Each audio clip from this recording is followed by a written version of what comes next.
নমস্কার বন্ধুরা, আমি সোমা হ্যাপি ফ্যামিলির পক্ষ থেকে আপনাদের সকলকে স্বাগত।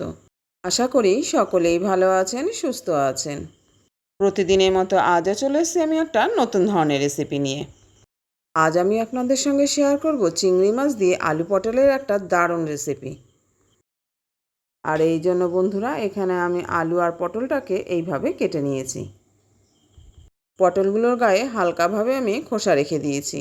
আর বড় পটলগুলোকে ঠিক এইভাবে তেরচা করে 3 টুকরো করে কেটে নিয়েছি। আলু আর পটল কেটে এখানে ধুয়ে রাখা আছে।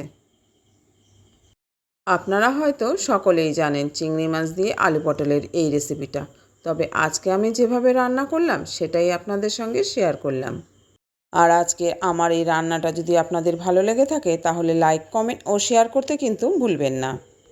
আর এখানে আমি আলু পটলের সঙ্গে চিংড়ি মাছটাকেও নিয়ে নিয়েছি। আর এই মাছগুলোকে কেটে বেছে ধুয়ে লবণ হলুদ মাখানো আছে।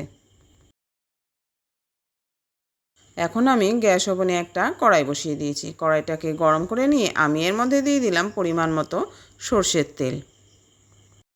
আর আজকের এই রেসিপিটা কিন্তু বন্ধুরা সর্ষের তেলে করলেই ভালো লাগবে খেতে। এখন আমি পরিমাণ মতো সর্ষের তেল দিয়ে দিয়েছি, তেলটাকে একটু গরম করে নেব। এই যে বন্ধুরা তেলটা গরম হয়ে গেছে, এখন আমি এখান থেকে বেছে বেছে পটলগুলোকে নিয়ে কড়াইয়ের মধ্যে দিয়ে দিলাম। আমি প্রথমে পটলগুলোকে খুব ভালো করে ভেজে নেব।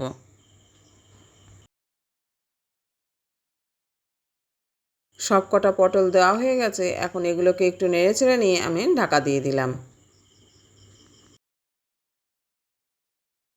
আর মাঝে মাঝে ঢাকা খুলে পটলগুলোকে একটু নেড়েচেড়ে দিলাম। এবার আমি দিয়ে দিলাম পরিমাণ মতো লবণ। পরিমাণ মতো লবণ দিয়ে এটাকে আবারও একটু নেড়েচেড়ে নিয়ে কড়াইটাকে আবারও আমি ঢাকা দিয়ে দিলাম।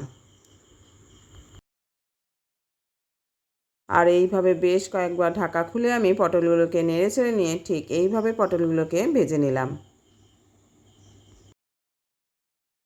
পটলগুলো এখন আমার খুব ভালো করে ভাজা হয়ে গেছে। এখন আমি ভাজা পটলগুলোকে অন্য একটা পাত্রে তুলে নিলাম। এই যে বন্ধুরা ভাজা পটলগুলোকে আমি অন্য পাত্রে তুলে নিয়েছি। এখন কড়াইতে এক ফোঁটাও তেল না থাকায় আমি দিয়ে দিলাম আবারও পরিমাণ মতো তেল। এখন তেলটাকে আবার একটু গরম করে নেব। তেলটা এখন গরম হয়ে গেছে, এখন আমি এর মধ্যে দিয়ে দিলাম কেটে বেছে ধুয়ে লবণ হলুদ মাখানো চিংড়ি মাছগুলোকে। আজকে কিন্তু চিংড়ি মাছগুলো অনেকটাই বড় ছিল, কিন্তু খোসা পুরোটা ছাড়ানোর ফলে সেটা বোঝা যাচ্ছে না। এখন এই মাছগুলোকে আমি খুবই হালকা করে ভেজে নেব, কেননা আমরা সবাই জানি চিংড়ি মাছ খুব বেশি ভাজা লাগে না। চিংড়ি মাছ খুব বেশি ভাজা হয়ে গেলে এটা কিন্তু শক্ত হয়ে যায়, তখন আর এই মাছগুলোকে খেতে কিন্তু আর ভালো লাগে না। তাই খুবই হালকা করে এপিট ওপিট করে মাছগুলোকে আমি ভেজে তুলে নিলাম। এই যে বন্ধুরা মাছগুলোকে কিন্তু আমি ওই পটলের পাত্রেই তুলে নিয়েছি। এখন কড়াইতে খুবই সামান্য পরিমাণে তেল আছে, তাই আমি আবার একটু তেল দিয়ে নিলাম। এখন তেলটাকে একটু নেড়েচেড়ে নিয়ে আমি এর মধ্যে দিয়ে দিলাম কিছুটা সাদা জিরে আর একটা চেরা শুকনো লঙ্কা। সাদা জিরে ও শুকনো লঙ্কা দিয়ে আবার এটাকে একটু নেড়েচেড়ে নিলাম। আর যখন শুকনো লঙ্কার কালারটা চেঞ্জ হয়ে যাবে, ফোড়ন থেকে সুন্দর একটা গন্ধ বেরোবে, তখন আমি দিয়ে দিলাম কেটে রাখা এই আলুগুলোকে। এই যে বন্ধুরা কেটে রাখা আলুগুলোকে আমি দিয়ে দিয়েছি। এখন এর মধ্যে আমি দিয়ে দিলাম পরিমাণ মতো লবণ ও হলুদ।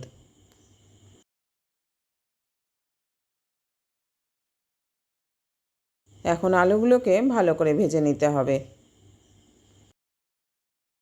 তাই পরিমাণ মতো লবণ হলুদ দিয়ে আবার এটাকে আমি ভালো করে নেড়েচেড়ে দিলাম। আর আলুগুলো তাড়াতাড়ি ভাজার জন্য আমি কড়াইটাকে একটা ঢাকা দিয়ে দিলাম। মাঝখানে কিন্তু আমি বেশ কয়েকবার কড়াইয়ের ঢাকা খুলে আলুগুলোকে নেড়েচেড়ে দিয়েছি। এখন আলুগুলো ভালো করে ভাজা হয়ে গেছে। এখন আমি এর মধ্যে দিয়ে দিলাম কেটে রাখা একটা পাকা টমেটো। এখানে আমি মাঝারি সাইজের একটা পাকা টমেটোকে এইভাবে ছোট ছোট টুকরো করে কেটে নিয়েছি। এখন আলুর সঙ্গে টমেটোটাকে ভালো করে নেড়েচেড়ে ভেজে নেব। তাই আমি আবারও কড়াইটাকে ঢেকে দিলাম। ঠিক 1-1.5 মিনিট পর আমি কড়াই ঢাকা খুলে নিয়ে আবারও একটু নেড়েচেড়ে নিলাম। এখন আলুর সঙ্গে টমেটোটাও কিন্তু ভালো করে ভাজা হয়ে গেছে। এবার আমি দিয়ে দেবো এর মধ্যে গুঁড়ো মশলাগুলোকে। এখানে আমি আমার মশলার ছোট চামচের 1 চামচ করে ধনের গুঁড়ো ও জিরের গুঁড়ো দিয়েছি, আর 1/2 চামচ দিয়েছি ঝাল লঙ্কার গুঁড়ো, সঙ্গে ছিল পরিমাণ মতো হলুদ। গুঁড়ো মশলাগুলো দিয়ে আমি আবার এটাকে ভালো করে নেড়েচেড়ে নিলাম 25 থেকে 30 সেকেন্ড মতো।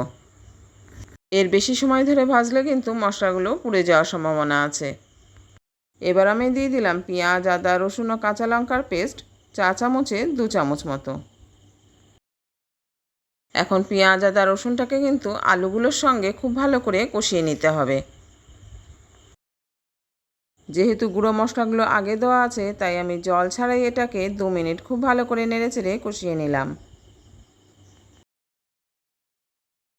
মশলাটা এখন আমার কষানো হয়ে গেছে। এখন আমি এর মধ্যে দিয়ে দিলাম 4 চামচের 1 চামচ টক দই। এটাকে খুব ভালো করে ফেটানো আছে।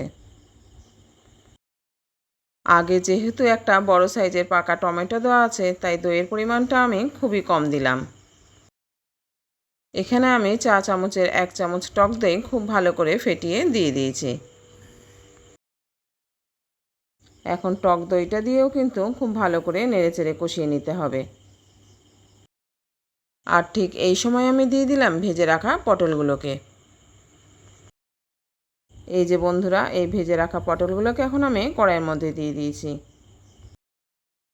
এখন সবগুলোকে আবারও আমি একসাথে ভালো করে নেড়েচেড়ে নিলাম।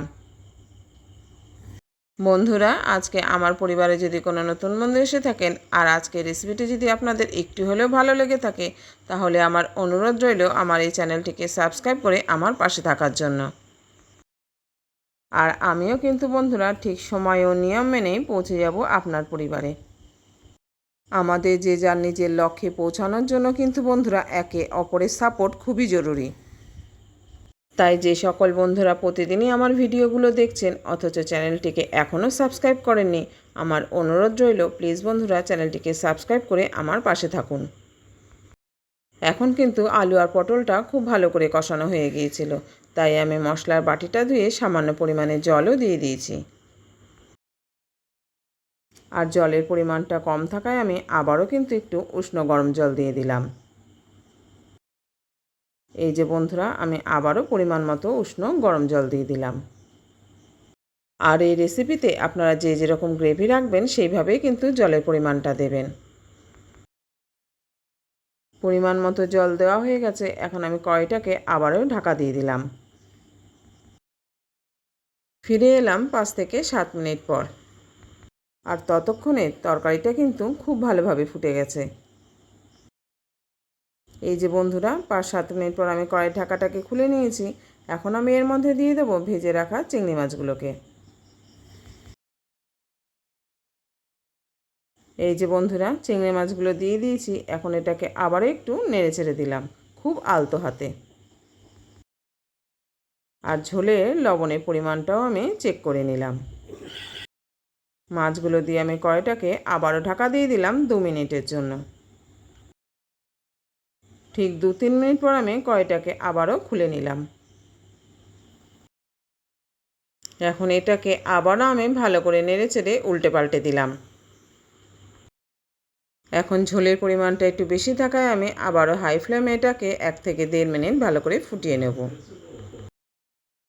আর এখন আমি এর মধ্যে দিয়ে দিলাম 1/2 চা চামচ মতো ঘি। আমার কিন্তু রান্নাটা প্রায় হয়ে এসছে।